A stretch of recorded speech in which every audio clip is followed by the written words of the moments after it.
எல்லாருக்கும் வணக்கம். கொஞ்ச நாளைக்கு இனிமேல் பொலிட்டிக்கல் ரீதியாக எதுவும் பேசக்கூடாதுன்னு நினச்சேன். ஆனால் இந்த வீடியோவை பார்த்துட்டு பேசாமல் இருக்க முடியல. ரீசெண்டாக எல்லாம் பார்த்துருப்பீங்க, ராஜா பேரன் அண்ணாவுக்கும் நெல்சன் அண்ணாவுக்கும் நடுவில் நடந்த பிரச்சனையெல்லாம். முக்கியமாக இந்த பதிவு வந்து நாம் தமிழர் கட்சி சேர்ந்த நண்பர்களுக்கு எல்லாருக்கும் மனசாட்சின்னு ஒன்று வேணும். என்னவா இருக்கட்டும், ஒரு தாய் வந்து சரி நீங்கள் சொன்ன மாதிரி தெரியாமையே நடந்துருச்சு தாக்குதல், இல்லை அவங்க தாக்கணும்னு போன இடத்துல அவங்களாம் ஒம்பளுத்தாங்க, ஏதோ நடந்துருச்சு, தெரியாமையே அவங்க மேலே கைப்பட்டுச்சு, கால் பட்டுச்சு, அவங்க அம்மா வந்து காயம் அடைஞ்சிட்டாங்க. என்ன பண்ணியிருக்கணும்? அம்மா தெரியாமல் இப்படி நடந்துருச்சுமா, உங்கள் மேலே தாக்குதல் நடத்தணும்னு நாங்கள் நினைக்கலமா, தெரியாமல் கைப்பட்டுச்சுமா, கால் பட்டுச்சுமா, மன்னிச்சுக்கோங்கம்மா, முதல்ல ஆஸ்பத்திரிக்கு போவோமா, அப்படித்தானே சொல்லியிருக்கணும். நம்ம சண்டை போடுறதுலேயே மும்முரமாக இருந்தோமே. அந்த வீடியோ ஃபுல்லாக பார்த்தீங்களா லைவ்ல? ஒரு தாய் தாக்கப்பட்டிருக்காங்கன்னு உள்ளேருந்து கத்திக்கிட்டே இருக்காங்க, எங்கள் அம்மாவுக்கு யூட்ரஸ் பிரச்சனை இருக்குது, எங்கள் அம்மாவை தாக்கிட்டாங்கன்னு. உண்மையிலே மனசாட்சின்னு ஒன்று இருந்துச்சுன்னா நம்ம ஃபஸ்ட்டு என்ன பண்ணணும்?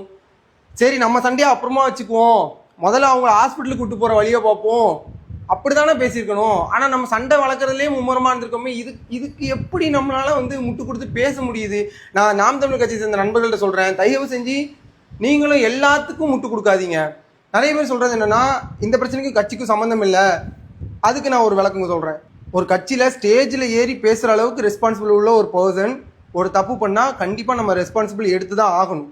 அடுத்தது என்ன சொல்கிறீங்க, ஒரு தரப்பை மட்டும் கேட்டுட்டு பேசாதீங்க, அவங்க தரப்புலேருந்து விளக்கம் வரட்டும் அப்படின்றீங்க. ஓகே, நானும் உங்கள்கிட்ட அதுதான் சொல்கிறேன். ஒரு தரப்பை மட்டும் பார்த்துட்டு நீங்களா ஒரு அசம்ஷன் வச்சுட்டு முட்டு கொடுக்காதீங்க, அவங்க தரப்புலேருந்து ஒரு விளக்கம் வரட்டும். கட்சி சார்புலேருந்து ஏதாச்சும் நடவடிக்கை எடுத்தோ இல்லைன்னா ஏதாச்சும் விளக்கம் கொடுத்தோ ஒரு அறிக்கை வரட்டும். அது வரைக்கும் பேசாமல் இருங்க.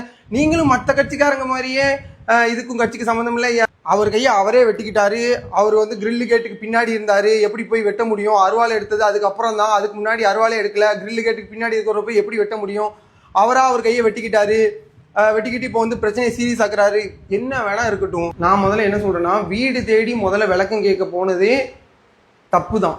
அப்படி போன இடத்துல பஞ்சாயத்தாகி பிரச்சனை ஆகுதுன்னா முதல்ல நம்ம வந்து போலீஸ்க்கு இன்ஃபார்ம் பண்ணிடணும். அப்படி நடந்துருந்துச்சுன்னா இவ்வளோ பெரிய பிரச்சனை தவிர்க்கப்பட்டிருக்கலாம். அதை தாண்டி எல்லாருமே ராஜா பேரன் அண்ணனுக்கும் நெல்சன் அண்ணனுக்கும் இப்படி நடக்கிற பிரச்சனைன்னு சொல்லிட்டு பூசி மொழிகிட்டு போக பார்க்காங்க. அங்கே ஒரு தாய் தாக்கப்பட்டிருக்காங்க, அதுதான் அங்கே விஷயம்.